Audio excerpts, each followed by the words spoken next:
महाप्रभु कैलासपति उमापति शिवशंकर महाप्रभु धवलेश्वराय नमः। दीपं यदि परम ब्रह्म दीपं यदि जनार्दन दीपहरत मे पापो पूजा दीप नमस्तुते।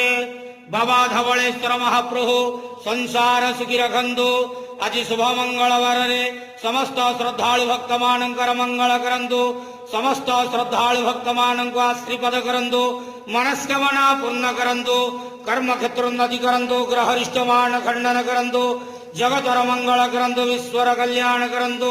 आपणकर नाम प्रकाश करंतु। सेवकर डाक श्रवण करंतु। समस्त गुआवसा भक्त मानकर मनस्कामना पूर्ण करंतु। बाबा धवलेश्वराय नमो नमः। संसार सुखी रखंतु आनंद केवार हरि बोलो।